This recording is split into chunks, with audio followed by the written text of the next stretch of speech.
どうも皆さんこんにちは、メイヨンです。レイズドベッドの後半戦、前回はブロック並べて塗装して骨材切り出して柱も切り出し、そいつらを塗装してあげて、で上物のフレームとして組み上げました。中に土留め用のカネライトフォームを入れてっていうところで終わってたんですけど、今回は後半戦完成までの仕上げになります。それでは後半戦スタート。また塗装から始まるんですけど、こいつはレイズドベッドの外側の化粧パネルになる板、それを塗ってます。塗料はウッドフェンスの時の残り物、キシラデコールのジェットブラックとニッペのシャドウグレー、この2色を今回も使いました。今回なかなか天候に恵まれなくって、あと急に寒くなったんで塗装乾くのも遅くなっちゃって結構時間がかかりました。塗装終わったんで寸法測定、当て板分の板を考慮して1枚クランプで挟んで留めて、そこからの長さを測定、柱にもマーキング、測り終わったら材料の切り出し用にチップ層を45度にセット、片側の先端を45度で切り出ししていきます。反対側は普通にストレートにカット。さっき切った45度の先端から測って切り出し、切り出しが済んだら切断面にヤスリをかけて、小口も同じ塗料で塗装していきます。ここからは板張りの準備。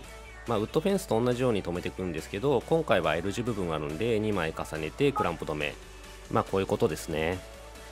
そしたら4倍定規で穴開け位置をマーキング、ドリルを使って下穴を開けます。開け終わったらいつも通りコースレッドで留めていく。ここからはね、ひたすら同じ作業の繰り返しになるんですけど、だんだん形が見えてくる作業ではあるんで、やってて楽しかったです。ここからは反対側、同じように4倍定規使ってマーキングして下穴開けてコースフレットで留める。今回は間違えず最初から板と同じコースフレットを使ってました。一面終わったんでクランプ外してひっくり返して基礎の上に着地。次に短い部分に板を貼っていきます。並べてんのは残ってた廃材、結構ストックあるんですけど長さが十分なものはなくって足りず、古いウッドフェンスのドアについてた板から取り外して材料を調達しました。これが必要量になります。さっきと同じ要領で当て木をクランプ止めして寸法を測定、測った寸法を材料にマーキング、そしたらチップ層で寸法を合わせてひたすら材料をカット。耳落としが済んだら今回は両側とも45度でカットです。切り出しが終わったらもともと塗ってあった塗料をサンダーで剥がします。4枚はシャドウグレーになるんでしっかり剥がして、残り4枚はジェットブラックなんでほどほどにしときました。下処理が済んだら同じようにシャドウグレーとジェットブラックの2色で小口も含めてしっかり塗装します。塗料が乾いたら同じようにフレームに板を留めていきます。着地してから留めてるんで水平器を使いながら水平を確認して留める。あらかじめ下穴を開けてるんで本当に留めるだけですね。この作業の繰り返しをして両側の2面がこれで完了。よし、OK。ラスト1面貼ってきます。残すところあと1面なんですけど、ちょっとね一作業忘れていて、打ってる時にはそんなことすっかり忘れて、ようやく完成が見えたって感じでひたすら作業をしてました。よし、終わりじゃないんですね。笠木の受け用の材料を留め忘れてて、一番上のパネル4枚を外して改めて裏からこうやって材料を留めました。4箇所留め終わったらいよいよ最後の仕上げに移ります。ようやくラストスパートですね。映ってるのは、ブラックのダンプラーです。内側の土留め用に今回使いました。現物を測りながら寸法を入れてマーキングをして、ハサミで簡単に切れちゃうんでさっと切って留めていく準備をします。こんな感じで下空いてるんでそこを塞ぐような格好でぴったり留めて、で上は折り曲げ、反対も同じように処理。そしたら折り曲げた部分でタッカーで1回仮止めをしときます。長い面も同じように現物を見ながらマーキングして、コンベックス使ってラインを引いてハサミでカット。同じようにタッカーで留めたら土留めの設置は完了。次の作業に移ります。かさぎの下処理ですね。今回はねちょっと違う感じに仕上げるので、材料もちょっとした処理に手間を加えました。ツヤがある感じに仕上げたかったんで、今回は黒のニスを重ね塗り、乾いたら水溶き開始。まずは600番からスタート。軽く磨いたらしっかりカスを落として、次は800番。洗い番手はねそんなに時間をかけずに軽く飛ぶぐらいです。続いて1200番。こいつは割としっかりめに磨いて、最後2000番で仕上げをします。削りカスを拭くとこまでやって作業としては完了。こいつを4セットやります。4枚分終わったんで、今度は寸法を合わせて切り出しをします。現物でもう全部マーキングしちゃいました。マーキングが済んだらかさぎの切り出し、いつものチップソーじゃ切れないんで、今回はスライド丸の子を使用。こいつ重い。そうなんですよ、こいつ結構重くって、チップソーはスッと出してさっと切れるんですけど、こいつはね出すのが億劫なんでなかなか使わないです。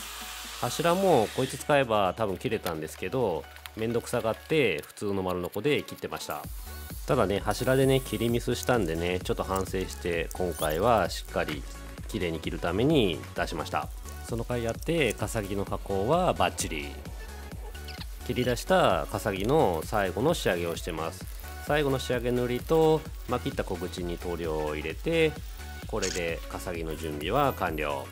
留めていくために一旦仮置きをして下穴を開けてコースフレットで留めていく。かさぎは下処理の削りも含めてめちゃんこ時間かかってるんですよね。ニスも7回ぐらい塗ってで2000万まで削ってってやったんで、なんで本当にねようやく終わりって感じで留めてました。最後の一面を貼って、これでかさぎの取り付けも完了。かさぎが取り付いたんで内側の土留めの仕上げです。 L の部分とセンターの部分が分かれてるんで、そこを塞ぐように防水ブチルテープで塞いで作業完了。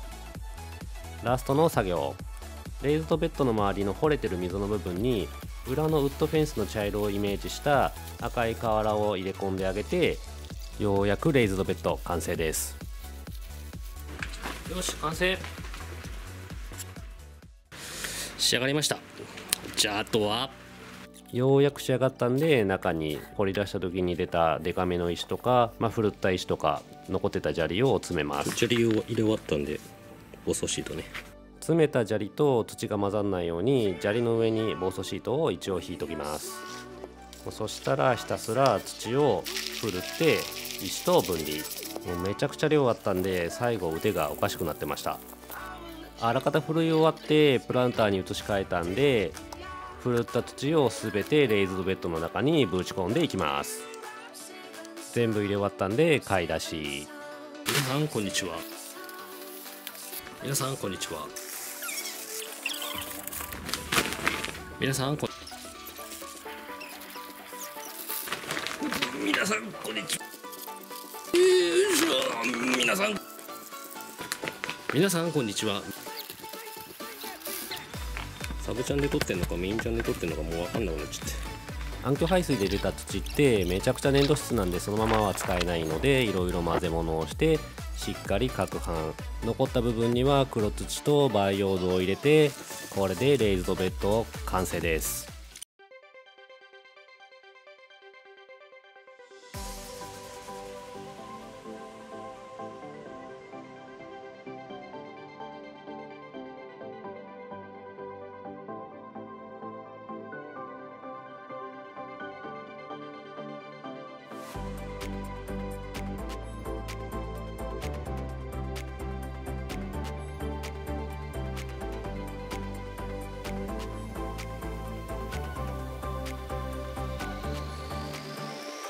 はい、こんな感じで出来上がりました。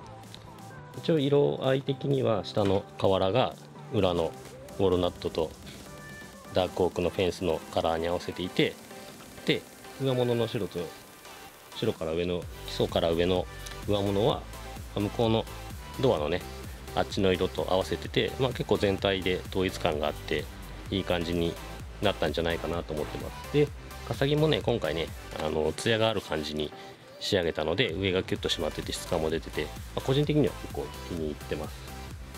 で今回できたものの中にね、フェンスの向こうに置いてあった暗渠排水で出た土を、入れて処分することができたので、次回以降はまたフェンスの向こうのエリアを引き続きやっていきたいと思います。あとね、せっかく作ったんでね、この中にまたなんか植えて、それをサブチャンにでも上げていきたいなと思ってますので、よかったらそっちも見てください。チャンネル登録、高評価もよろしくお願いします。チャンネル登録多分この辺よろしくお願いします。ご視聴ありがとうございました。はい、じゃあいちご買いに行こう。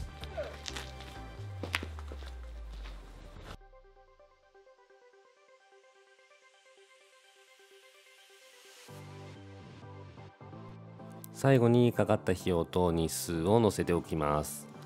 費用に関してはコンクリートブロックとか塗料は一切買ってなくって、1倍材2倍材も少しあったので、実際には3万円に収まってると思います。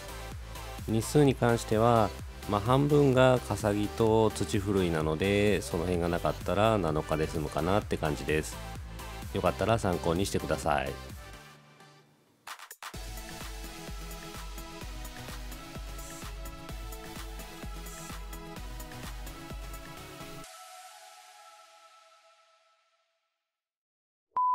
表やってる時になんでかわかんないですけど、一本切り違えたんでこっそり裏側と交換して隠しました。